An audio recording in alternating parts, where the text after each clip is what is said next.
if we say as Americans, we go into this world, all around the world, and we say America is a place of the free world, we're doing so good, we're the number one country economically and maybe even educationally, because let's not forget we have a lot of people coming to the Americas to get these degrees, to get these accolades that only can be found either on the East Coast or West Coast at notable universities.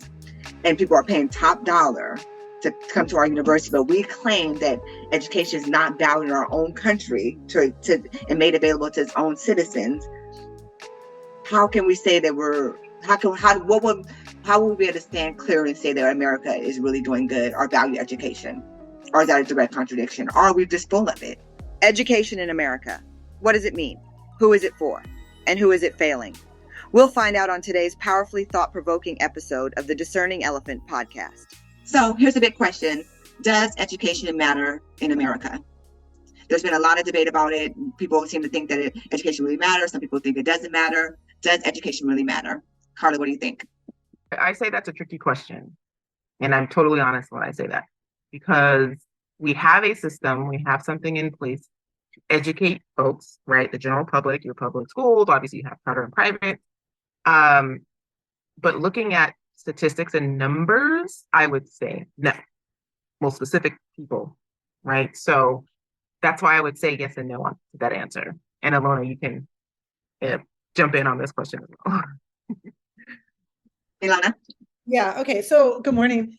Good morning. The assumption is, I guess, let's just give a context for education. We're talking about school education, like our basic public education, K through 12. And my answer is, I mean, I think, Carla, I'm thinking something very similar. I would just frame it differently, which is matters. It depends on to whom, right? So we were talking earlier about values, and I think something mattering just implies the implication is that one values it or doesn't. So certainly the upper echelons, the people who are running the world, the people who are putting these systems in place, it matters to them. And it matters to them that specific people buy into that system and that other people don't. Right? I mean, I guess the question is, yeah, it depends on who you're asking.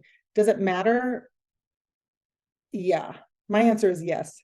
So if it matters, then it's naturally assumed that we can say if education matters from a national point of view, maybe even to a global point of view, then how do we assess its value?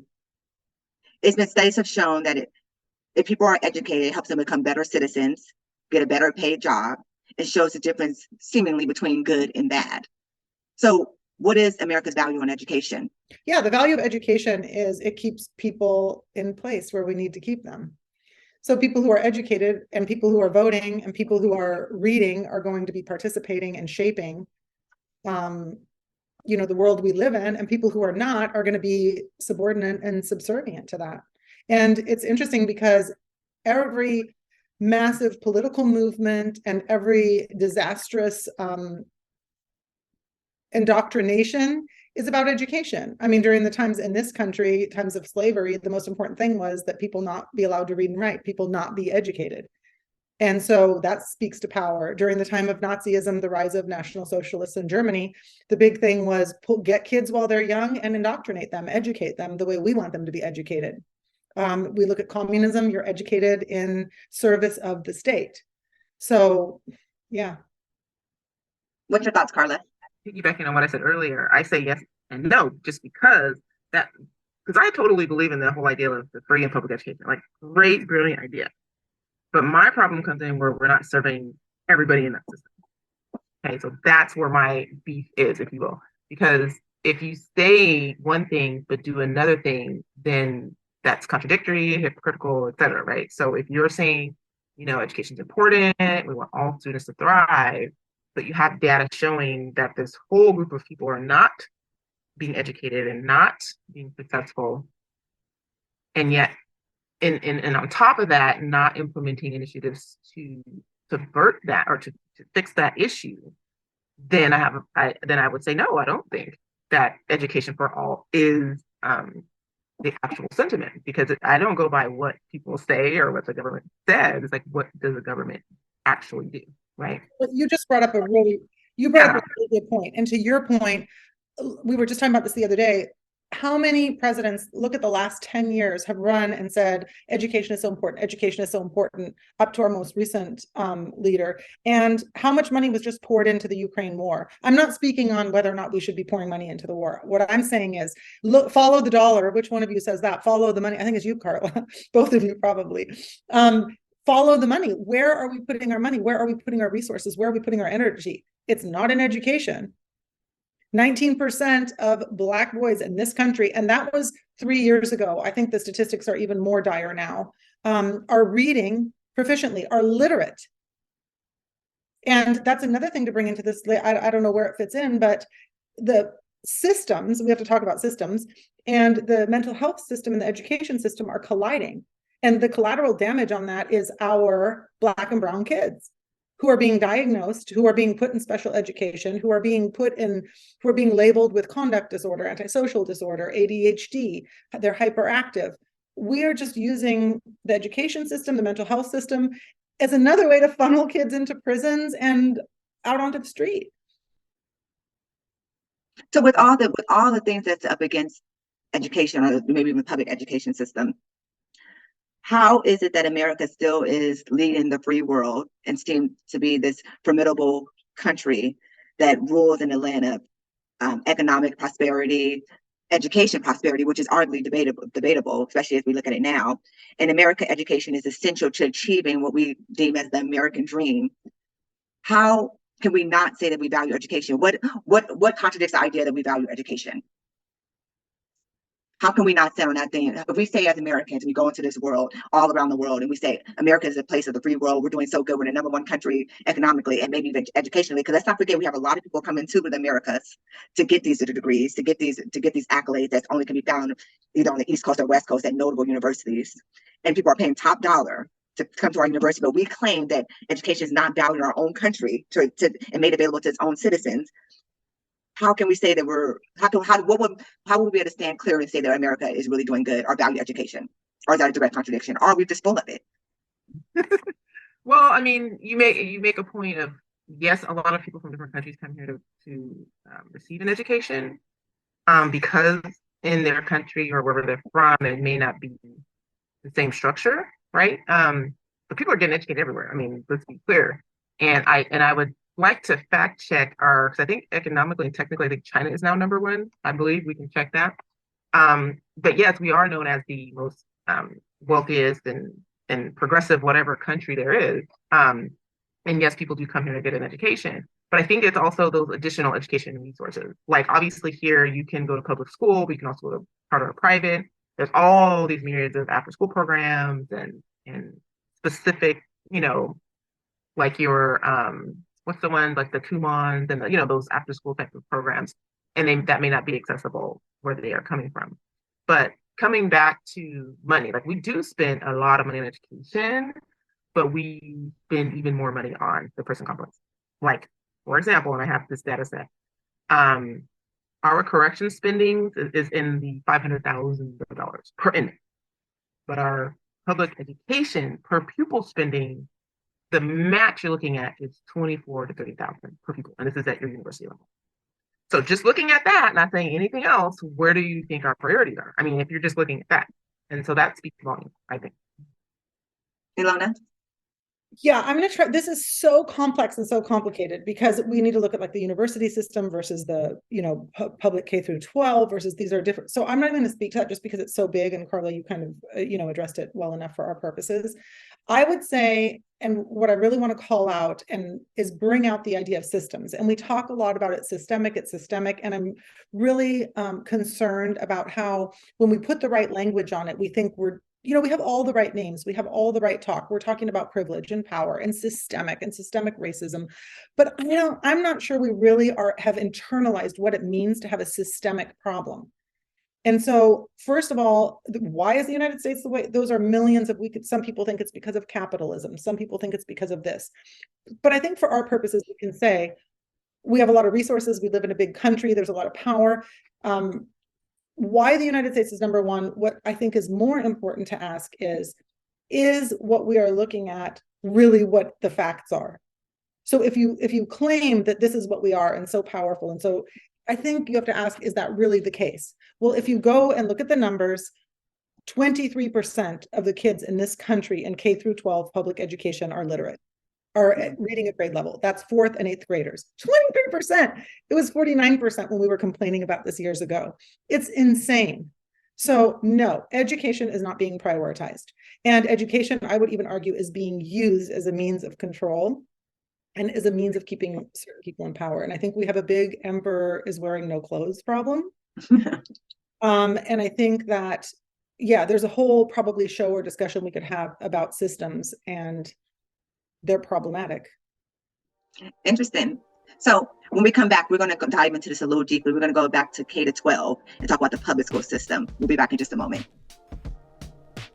This episode of the Discerning Elephant Podcast was sponsored in part by UL, also known as the United Educators of Housing and Literacy. Their mission is to bring awareness of reading scores of Black youth throughout the San Francisco Bay Area, to educate parents, teachers, and community leaders on literacy instruction, and to support basic allowances for housing for teachers, one community at a time. If that's a mission that you can support, then please visit UL online at www.uehl.org for more information. Thank you, UL. We appreciate everything you do.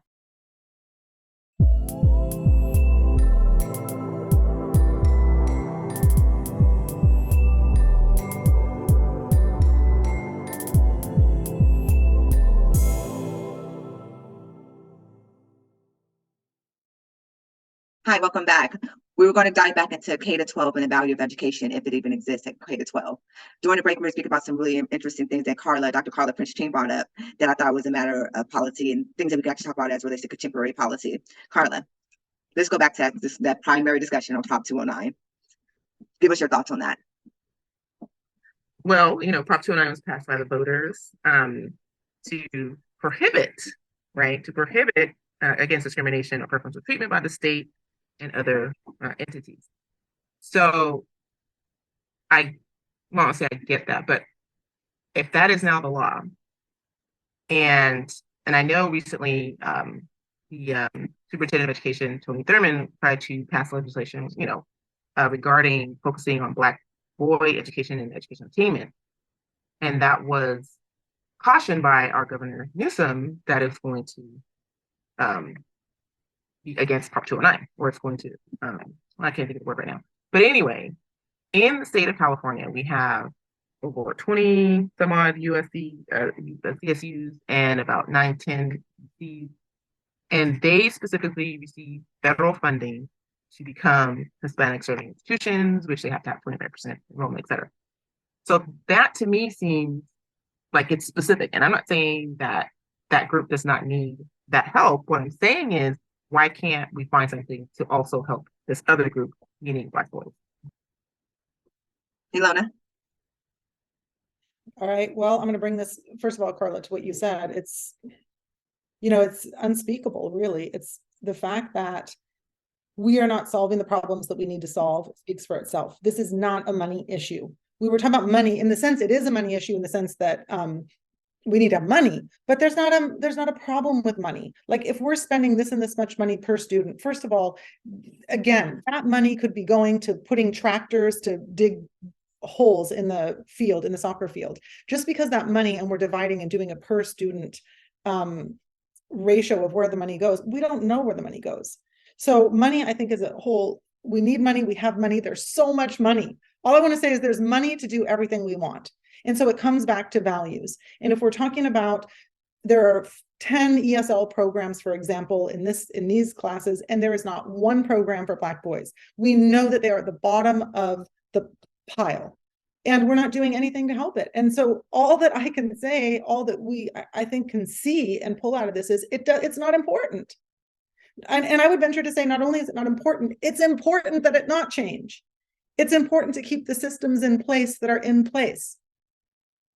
So, I mean, I don't know if that was my answer or my response to that, or my thoughts around that are, every single meeting we open up with thanking the Native American Ohlone people whose land we are sitting on. And I feel like, and acknowledging that we are sitting on stolen land. And I feel like, what the heck? Then get your big butt off of it and give it back. So I think what this boils down to is we are not willing to make the changes, the systemic changes necessary. And that is what is necessary. It's necessary that when we have bills like 209 or we have laws in place, that these laws are designed to extract a pound of flesh, quite frankly. We need to pay up, and we're not willing to do it. We're not willing to give up our seat at the table, at the head of the table, to bring up other people. That's the bottom line. And kids are not reading because we don't care that they're reading. And if we did care, we'd be changing it. It's interesting you say that because you talk about the values. If we know that K to 12 there's a mandate that says in education code that if you do not send your kids to school, K to 12, that there's penalties for parents. So don't we have a fiduciary duty to make sure that our schools are equipped with teachers that are ready and able and capable? That's one thing, but also that we're actually giving our kids the things and the tools that they need to be successful. Like that we're actually finding ways to make sure that we're engaging our kids and that we're making sure that our system is in fact valued. I mean, I think we've been kind of saying that back to the value thing. This is the deal. So I'm in high school. I'm in high school and yeah, I'm not going to say more about that. And every single day I watch kids come in, sit through 7 hours of classes. I think I can safely say this, that mean nothing to them. The work does not match who they are, what they are interested in. It doesn't match what level they are at. It is a curriculum that has been handed down from high, from people who have no idea who these kids are, what they need, where they're going. So kids are we're grinding kids through this with standardized tests, standardized everything. I watched yesterday while kids took a test, kids who couldn't barely read, were taking a test that they could not answer one answer to. The test took 3 hours. So for 3 hours, they sat in front of a piece of paper, a computer, and did not know what was going on, but had to check the boxes and had to fill it because someone who is making money off of the test, who is getting paid to administer the test, who is getting the money and the time investment for something that delivers nothing to the child is what is happening every single day. So this whole idea of education is just bullshit. I love the truth. I love the truth. This is why I love the fact that I'll talk about the value, because many people would say it's subjective. Are the rich, in fact, going through the same thing that we're going through? Or do they view it completely different? Because they would say that education is top notch, it's ineffective, it is truly quite the opposite. It is effective in their world. Why? Because because of the money value propositions. They got money, teachers, credentials are different. There's a different type of system that they have that maybe education is value and quite effective in their world. But to the everyday people that don't have the money to be in these Ivy Leagues or have access to private schools, which is the majority of the population, we're miserably failing behind. Dr. Carter, what do you have to say about that? Well, just piggybacking on what Luna said, we don't care. What we said is not fact, it's fiction. Now, we do have a couple of school districts, specifically Oakland and LA, that are working on some initiatives and specifically like the teacher residency programs.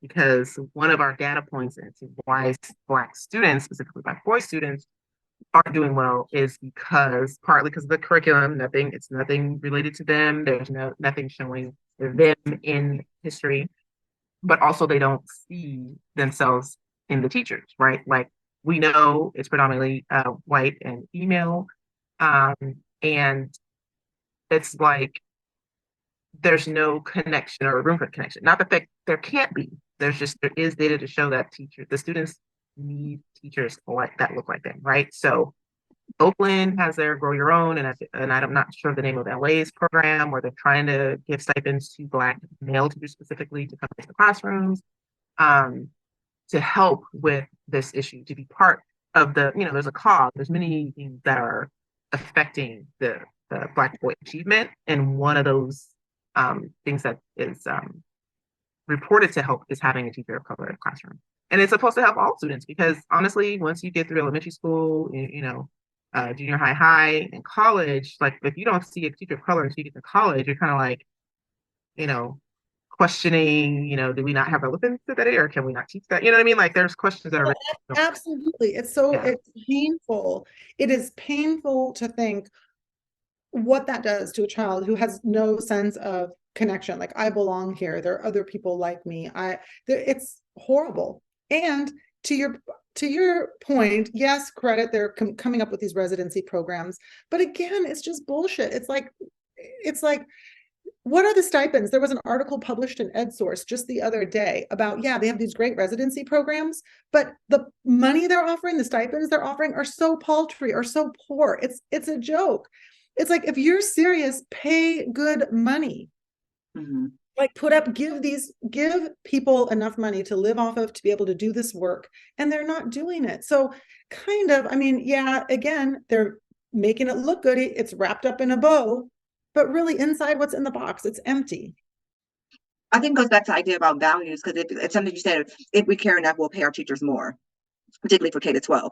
But now we show the value proposition that we're dedicated to give a little bit more money or some more money to our educators who have our mandated kids to be in class, K-12, regularly, and not to pay it for it there. But then from the kids' point of view, so we know the value's not there for teachers because obviously don't pay them well. When we talk about that, go ahead. If you pay them well, if you live in Mountain View School District, oh, come on, hold on. The average teacher is making $153,000 a year in Mountain View, California. Mountain View, California. Well, down the road, I'm not going to name the city, the average teacher is making $67,000 a year. Mm. So, even though we say we do have money and as a state, we can throw money at this, but there's still issues with, okay, and I get it. You can't pay a teacher right out the gate 6 figures. I get that. You need to work up to that. However, it's still being decided on your zip code. Like, let's be real. Like, if you're in a certain zip code, you are getting this level of education. Your teacher's credentials are going to be different from the person in a different zip code. All of these things, your resources are going to be different. And that's unfortunate because, we were supposed to have this, the LCAPs and all of this are supposed to create this equitable funding, but it still doesn't seem to be netted out like it's supposed to be. And I'm on my son's school site council, so I'm learning about this, and how, okay, we're going to get this federal money, but you have to do A, B, and C. Obviously, grants come with conditions, right?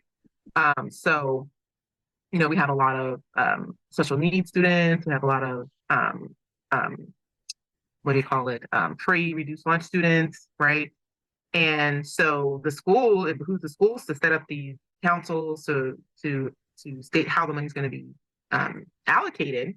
But I'm like looking at, okay, well, why are the numbers still the same? Or why, it seems like nothing's changing, I guess, in my opinion. So I don't know. It's frustrating to say the least, just looking just year to year. Like, we've been on Earth just our short lifespan. You've seen that there hasn't really been change from the beginning of time to now on who gets educated, who doesn't, who has more money, who doesn't, right? Like that kind of theme is still running at a plateau, it's stagnant. Yeah, Carla, you just brought this back around to what I think, again, is really the issue. We cannot make a change. We can't. It's going to be very difficult. I don't want to say we can't, but we're not going to make significant change within this system. Changes just have to be made. And if we look at the macrocosm, if we look at our government, if we look at the political system, it doesn't matter who's in office. If you put an Obama in office, look at what happens when the House and the Congress are in gridlock. You can't make changes because the system is designed to keep certain things in place. And this education system was built to help certain people, to build an industrial working class, to build an elite class. We have the Ivy Leagues. We know who was supposed to go to the Ivy Leagues. And then under that, we educated other people. And we were very specific about, to a certain degree, to keep them working, to keep them helping keep society functioning up to a certain level. And within this system, we cannot make gains because it was designed to stop us from making gains. I find that so interesting. And it's so funny. When we come back, we're going to talk about something that I find very interesting about this notion from the bottom up. Maybe it's time for top down. We'll be back in just a moment. This episode of the Discerning Elephant Podcast was sponsored in part by the Fair Housing Advocates of Northern California, also known as FANCY. Their mission is to ensure equal housing opportunities. and to educate our communities on the value of diversity in our neighborhoods. Visit www.fairhousingnorcal.org to learn more about Fancy and their mission for housing equality. Thank you, Fancy.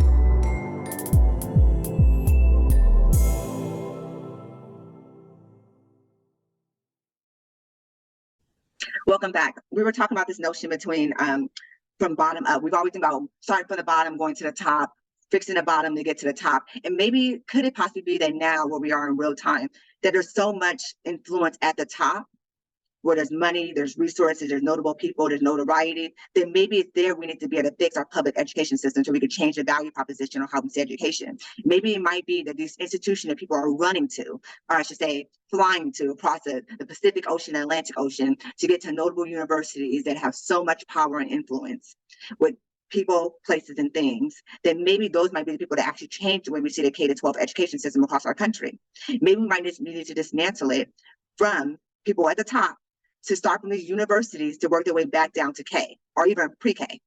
What are your thoughts on that, Dr. Carla? Or even Ilona? Okay, so I know that's a lot, but I'm going to say two things to that, and I'll try to be very brief because Carla, I want you to speak to this. You have a lot of knowledge on the whole university thing. So I'm going to say, number one, yes, the directives are coming from the top down, as we were talking about, the political systems, the politics, the universities are dictating. We're teaching to the SATs because that's what determines whether or not we're going to college. So yes, my response to addressing it and where the shift is going to come from, no one on top is going to say, well, let me step down and let's change this so that people from the bottom can rise up. It's not going to happen. Just like no one's saying, you know, we honor this Ohlone land and we would like to give it back to you. And no one's saying to Black men who are now, their sons are, you know, being arrested, are being put into behavioral programs, are being not taught to read properly. No one's going to say, here, we owe you this. We have built our success on your back, literally. And we would like you to go buy yourself a nice piece of property and we owe you this. No one is going to say that. I just could go on about that forever. So no, the change is not going to come from the top down. And I think one of our goals with United Educators for Housing and Literacy is bringing up scores for low performing, low literacy students. I hate that term, low performing. Let me change it because it makes it sound like that's really crap. For kids who are not being taught properly, who are not being given the tools and resources they need. The answer is it's only going to come from parents. Parents have so much power. The only people who have more power than the people on top are the parents, because in the end, they're the only ones who have to send their kids to school. You brought up the point about mandatory education. Mm-hmm. What if we say, no, we're not sending our kids to your school? That's why everyone is so— that will cause a revolution. It will cause a revolution, because every day that kid is not sitting in that seat at school, the reason we are calling saying, where's Susie today, is because for every second, literally, she's not sitting in that chair, money is not getting poured into the school. And parents have so much power. We are the only ones who can say, no, if your child is not reading, this is my plug for Take Your School to Task. If your child is not reading, you stay on top of those scores. You stay on top of those math scores. If they are constantly being sent home with behavioral problems, you check out their academic issue, because kids probably are struggling in school, are feeling bored, are feeling afraid, are suffering from low self-esteem because their needs aren't being met. And so they're acting out. So parents, hold your schools accountable. Refuse to play along in this game. Carla, say something. I'm a little crazy. This is really good. That's all thing I was going to come in. So 2 parts of that, right? Parents having power and kids, the education, being educated at school or not being educated at school. So yes, the change is going to come from the parents. I absolutely believe that, because again, a lot of people say, oh, well, it's a free public education. And in my case, for homeowners, we are actually paying for this public and free education, especially for those who cannot pay property taxes, right? Because that's where the majority of funding comes from, is property taxes. So we can absolutely demand better from our schools and our teachers and our leaders, right? But does that happen? Do people have the time to do that? No. So it doesn't happen. But I think also people don't have the tools or the knowledge on how to organize and do that. I know specifically in my son's school, he's a kindergartner and he is like, I'm bored, right? Because the curriculum's not challenging for him. And I myself, as an educator, I educate him at home. He does after school program. He has all these things that he's into, and I realize not everybody can do that. So again, it's coming back to parents stepping up and stepping in. I did talk to the principal, or no, one of the teachers actually, because she was saying, yeah, we're doing here's some of the stuff for the Common Core curriculum, blah, blah, blah. Now, remember, we didn't grow up with Common Core, and this is like the generation before. And now we're expected to help our kids with Common Core at home. And we're like, back up. Where's the boot camp? Where's the training course for parents? And we don't know how to assist our kids at home. Now, I'm speaking up in my position to say, hold up. We don't have the tools to help our kids at home. So just imagine all the parents who are not in that position to come in and say, hey, I don't know what you're doing. I can't help my kid at school or at home rather. So parents definitely have to speak up, but it's going to come down to a person organizing the parents to speak up. That's what it's going to come down to. And like Alona said, if students, but in is not happening, money in school is not happening. So whether the child's getting educated or not seems like secondary to your kid attending school. Does that make sense? Like, again, the money, everything boils down to money at the end of And the day. Carla, don't you think at the same time, yes, on everything you said, and yes, you are one of those parents who thankfully can show up and fight that fight in addition. And at the same time, would you agree that just making noise and holding the school accountable, maybe not giving the school the answers and saying, I'm going to show up to make sure this happens, but making the school accountable and saying, I am the customer, I do have rights. You are mandated by law to provide an education. You are mandated to make sure that my child is literate by this and this, and hold those schools accountable, maybe without giving them an answer, maybe without helping them out. What do you think about that? Yeah, I think it's a partnership, no doubt. Like, the parent can demand, and then the school has to do everything within its power to work with the parent to educate the child. Obviously, they're at the school majority of the time. I'm like, okay, what is your teacher education level? What is your curriculum? What is your training program look like? All of these things that need to be in place. So imagine at all these schools, none of these things are in place, or they're just willy-nilly, okay, we're following, everybody's doing something different, and not being held accountable, to your point. So I absolutely believe that you can say, hey, this is your responsibility. And if you can't do your responsibility, then you need to change, or, move out the people who aren't doing the work and move in people who can do the work. So it sounds like that the value of education as it relates to K-12 is still yes and no, depending on who you ask. And I guess it really is subjective, although a lot of it is objective, because I think we all agree that there's a lot of things that need to be fixed and things that just simply aren't working. But when we come back, a growing number of Americans are questioning the value of going to college. Do we have a point? And also, we'd be remiss if we didn't bring up the notion of student loan forgiveness. When we return, we'll dive right into that and find out what Dr. Carla thinks and what Ilona thinks. See you soon. This episode of the Discerning Elephant Podcast was sponsored in part by UEL, also known as the United Educators of Housing and Literacy.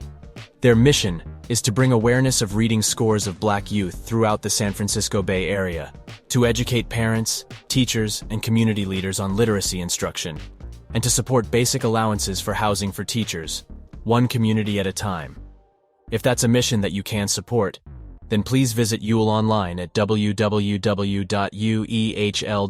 for more information. Thank you, UEL. We appreciate everything you do.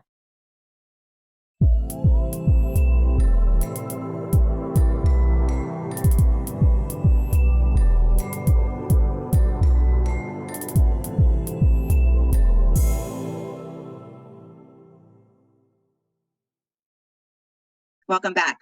So before the break, I said a lot of Americans are considering the value of college is not really worth it. What do you think, Ilona? Should people be thinking about college? Okay, I'm going to just shift this whole thing to looking at life. And all of us want a good life. We want a good life for our children. We want a good life for ourselves. What makes that good life? I'm going to put out there having a life of meaning, having meaningful work. Obviously, that includes not starving and worrying every single day where your next paycheck is going to come from. So I think the answer is, how do we provide enough opportunity for every single child to embark on that road of self-discovery, on making meaning for themselves, on creating work that is meaningful and that they can survive. That goes without saying. So I would say college is part of that opportunity. The opportunity needs to be there, and other opportunities need to be there that aren't there. And instead of furthering and continuing this charade of education and having kids jump through hoops to get to some place where someone has determined they should be within this old system we have, we need to find a way to provide these opportunities, whether it's trade schools, whether it's art schools, whether it's colleges. I propose it should be everything. And so we need to shift the standards, and we need to shift what that end goal is before we decide what are the means to get there. And I think the end goal needs to be what we have been saying we care about in this country forever: the opportunity, the pursuit of happiness, the pursuit of joy, which we have still not delivered on in this country. That's what I have to say to that. Carla, what about you, Dr. K?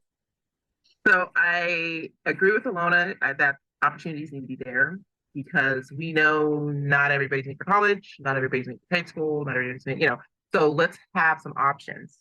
I think everyone's like, oh, if you don't go to college, that's your fault, that you're not making X amount of dollars, right? And we know with college comes debt, especially if you can't afford to pay it yourself, or your parents can't afford to pay it yourself. So here comes loans or grants or scholarships or whatever means, you need to go to school, because we have been told, with the college education, you will earn X amount more than the person without it. And this is another fact check for you. Black students, college students with degrees earn less still today than non-Black college students with a high school degree. So just putting that out there. Mm-hmm. So saying that if you have a better education or a higher education, you'll earn more, and that's not necessarily the case. So, we can't be feeding folks lies. We have to give people opportunities to say, okay, what am I good at? Am I a builder? Am I an electrician? Am I, all these good paying jobs that you don't necessarily need a college degree for? So it's just kind of like, making those, not creating making the chasm larger, right? By saying go to school, you'll do better, because that's not 100% true. And then having other options besides just university to like to Luna's point, fulfill their need in life. Like, what's their goal in life? What do they actually really want to do? Because, a lot of people go to school for like accounting, and right now they're not even in accounting, right? So, but they went through and got all that debt to get that degree because we said get that degree. And I'm not going to lie, I have a few degrees because I feel like I have learned more and gained more knowledge and access to networking. Has that really helped my bottom line? Not necessarily. So it all depends on what you want in life. But like I said, and like Alona said, there needs to be more opportunities, because there aren't now. Is college expected upon your kids?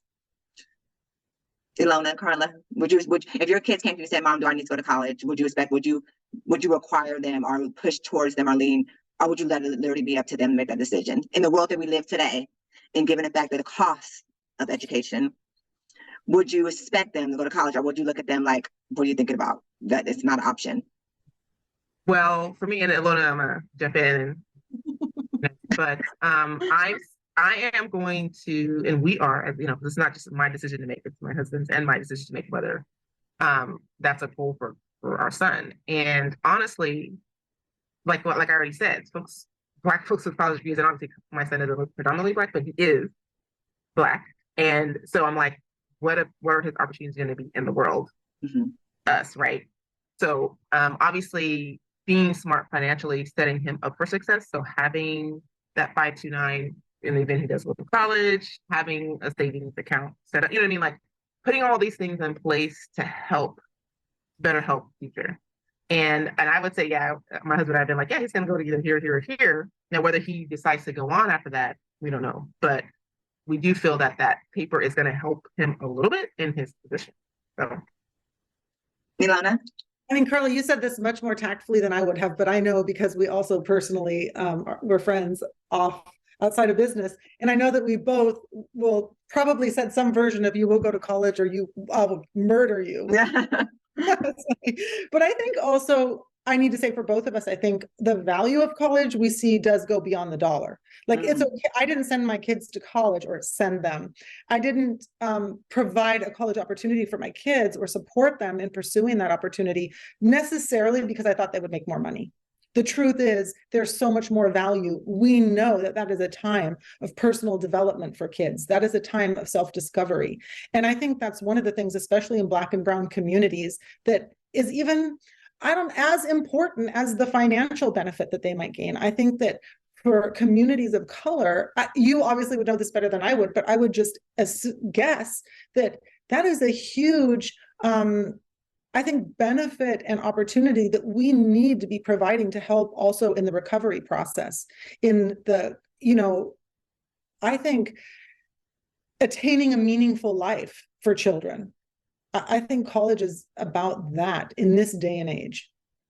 That's interesting. You bring up a very valid point. Could it be that we do value education, but we just value college and universities far more than we do K to 12?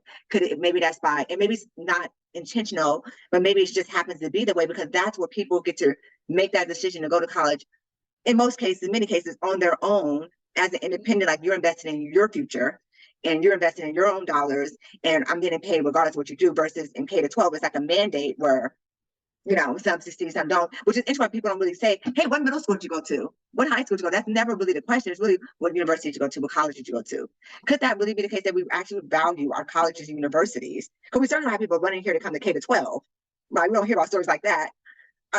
Just thoughts. I'm assuming. I don't know if that be a fact, but is that really what it is? We value colleges and universities far more than we do K to 12.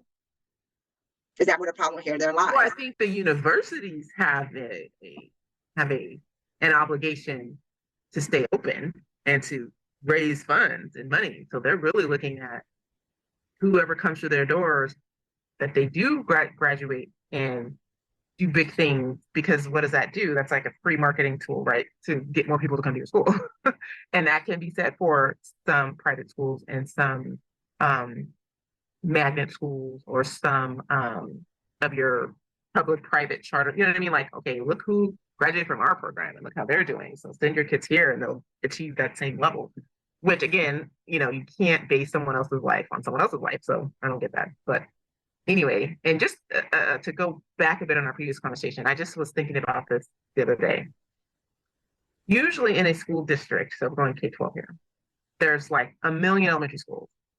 And there's a few middle schools, and then there's only like 2 or 3 high schools. If we're thinking about matriculation, there's not enough room in that high school for all them kids in elementary school. So if you're thinking about that whole school recruitment pipeline, you're thinking about, okay, some people are going to drop off. We don't care about that. There's only this little batch of folks that make it through. Okay, they are the ones who are going to go to college and become something. So we are kind of indirectly stating we don't expect all of you to succeed because we don't even have space for you to succeed.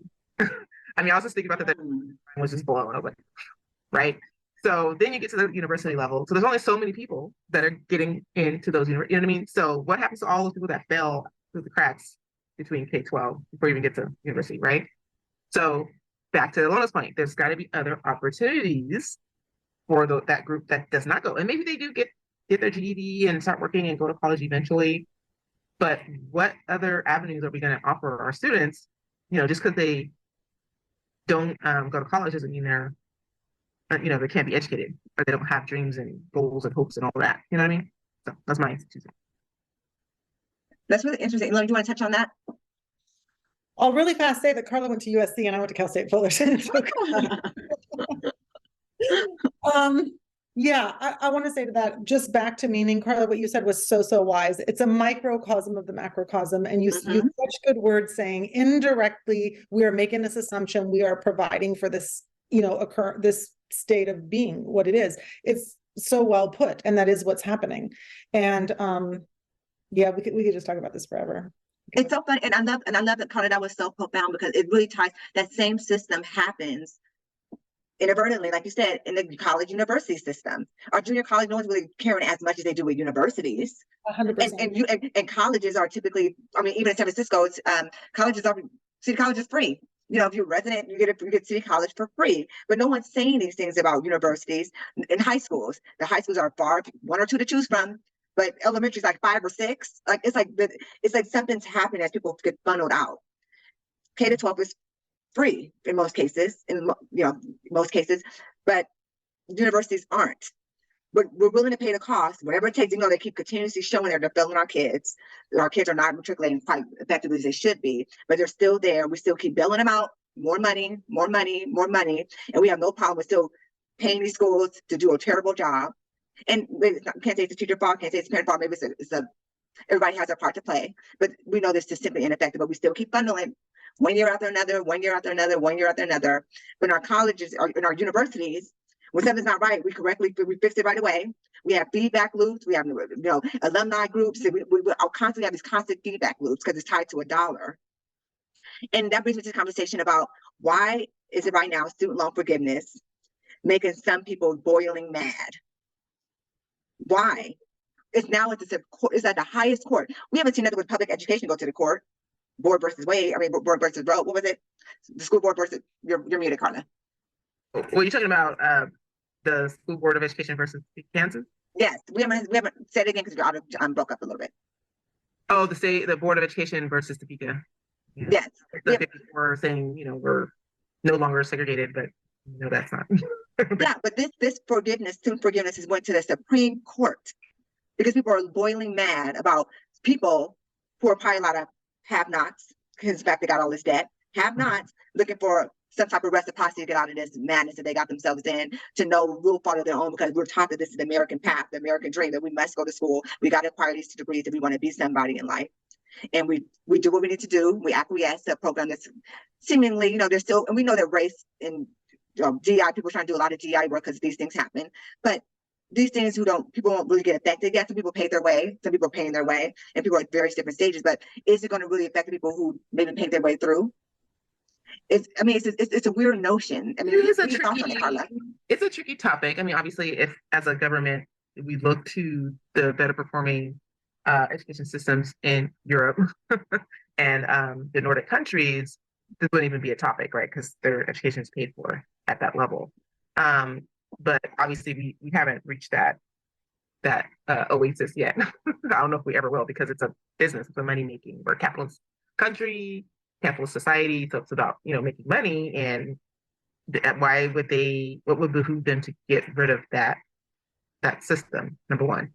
Number two, there's the argument for from the folks who are like, I paid my student loans and I didn't go to I wouldn't have gone if I couldn't have afforded it. And yeah, that's some individual responsibility, whatever.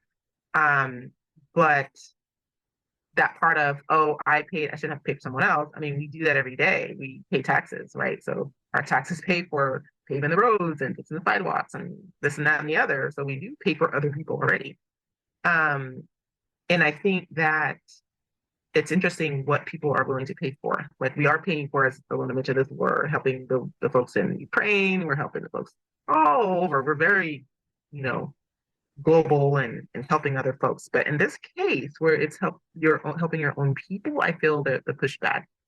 And letting it be made to be this divisive issue against folks who paid their own way, against those who took out loans and couldn't pay their own way. Instead of the government just saying, wipe out the debt, and even if you paid, we'll give you a little bit of money too. So then to make that a non-argumentative issue. But it's because it has been made as this political, political nugget or political token. That's why I believe it all the way up to the Supreme Court. Instead of the president just saying, I'm doing an executive order, I'm going to pay off all this debt, because we do it to our own national debt. They raise the debt ceiling all the time, or they do things politically to help others, or they bail out banks, they bail out cars dealerships, or car makers, but they can't bail out their people. So this has been a recurring theme as well in our country. To make it, do we care about our people? Depends on who you're talking to.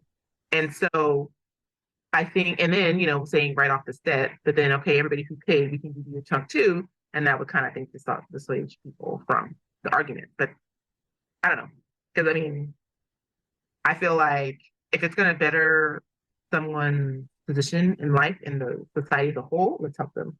Because at the end of the day, if they're not working and they're on the street, we're paying for them anyway. We're paying for them on one end or the other end. So, good point, Carla. What about you, Ilona? What's your thought about the student loan forgiveness thing? I mean, my one line answer, and then I'll say a little bit more to it. My one line answer is it's absolutely ridiculous. Why would we not pay off that money? Why would we not? Who gives a shit? We have so much money to sit in this world, in the United States of America, and say, this is an issue of money. I always say what people, it's what people want to spend money on, there's money there. Okay, we're talking beyond a certain subsistence point. And we just don't want to pay the money. I'm sorry, it comes down to, and I take this upon myself, not personally, but as a collective problem, a collective consciousness white problem. There are people who are not willing, we are not willing to pay the price to put what for other people, which it's a kind of narcissism. It is psychological. Like we could have a whole show on mental wellness. It is psychological. It is the issue of power versus competence. It is the issue of, it's a humanistic problem. It's a human problem. And the solution for me, it's beyond the scope of this. It's a spiritual solution. And all I'll say is the money is, any day I will take someone to task, the money is there. We just spent on 9 Navy fleet submarine ships, billions of dollars that will never spend a day in the sea because of contracts that we didn't want to cancel, because of government games. And I'm not saying anything against the military. It sounds like I'm anti-military. It's not, but it's just all a big game. And people waste money in this country every single day on stupid shit, on Air Force One flying around. We spend more money on gas than we do on feeding kids in this country. Are you kidding me? Yeah. Yeah, I believe you, Ilona. If we want to take care of something, we will. Because in any instance where we were like, okay, we are not going to let this other country think that we are this, and we're going to do this thing, and we did it. And that's why, and America has also the nickname of being the bully, right? But when it comes to the people, it's like, nah, we're going to go ahead and let you struggle. We got to get out. Like, it's not the same thing. And if your society is doing well, you are doing well, right? As a country, as a nation. So that whole patriotic stuff, like you, I'm willing, like I said, I'm willing to help someone. They went to school, they graduated from school, and they're working and they're trying to pay this off. And it's like, oh my gosh, of course I want to help that person because they are contributing to society, right? But we got people who don't do anything and we're paying for them too. Like they come in through, and however means they're coming through, using the emergency services, whatever, we are paying for people regardless. So this would be a good cause to pay for people, I guess, in my opinion. Yeah, and Carla, what does it matter? Azalee and Carla, what does it matter if somebody else paid back their student loan? Why do I care? It's like the conversation I had with someone who asked me, was talking about the problem with education, and spent a half an hour telling me about 2 former teachers who are collecting $100,000 a year in pension. And I'm like, that's what you think the problem is with education? Why do you care that 2 people are getting $100,000? I wish we could give every single person in this world $100,000. Absolutely. Why do I wish I could give every person who suffered anything. If we had the money, that's the first place it would go. Why not? I agree with you. And the good news is that the Supreme Court Justice Barrett could be in a swing vote on Biden's student loan forgiveness. So we'll see, which is interesting because, she's conservative. So we'll see how this goes. But I'm just happy to hear what your thoughts on. But now we're going to end up shifting to our final thoughts and wrap up our hour. And we'll get everyone's final thoughts when we come back. See you soon. If you've enjoyed this episode of the Discerning Elephant Podcast, please be sure to check out our other episodes on our YouTube channel and on our website at discerningelephant.com. Thanks so much for listening.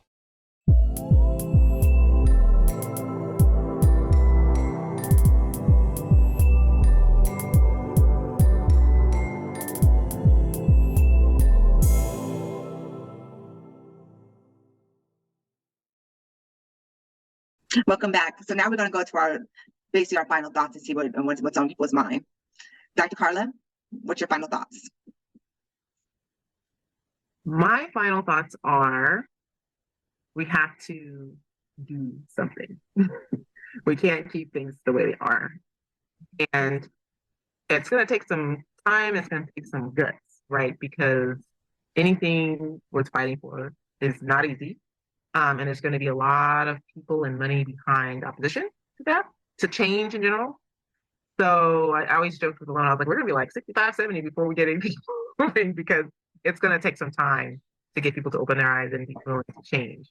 But we're not hopeless, we're hopeful. So I really do hope that parents here, and community leaders here, and people in general just hear and see that things are not equal yet still, it's not equitable, and we need to do something to change it. Thank you. Ilona, final thoughts? Thanks for that, Carla. I second that. My final thought is, I was thinking the three of us met indirectly through MBK, My Brother's Keeper program. And I think that all the things that we considered, my final thoughts are kind of just like noise around the bigger, it's important noise. I'm not saying it doesn't have to be addressed, it does, but the issues of money, the issues of initiatives, the issues of, and I think really what's essential is everywhere we go, everywhere I go in life, I'd really like to bring it back down to the essence of who we are as people and what kind of world we want to live in. And that needs to be the focus. Every time we make a decision, giving back student loan, what kind of program are we going to institute? Who are we going to give the funding to? I think we need to find that grounding piece of who are we as human beings and what do we want for all of our children?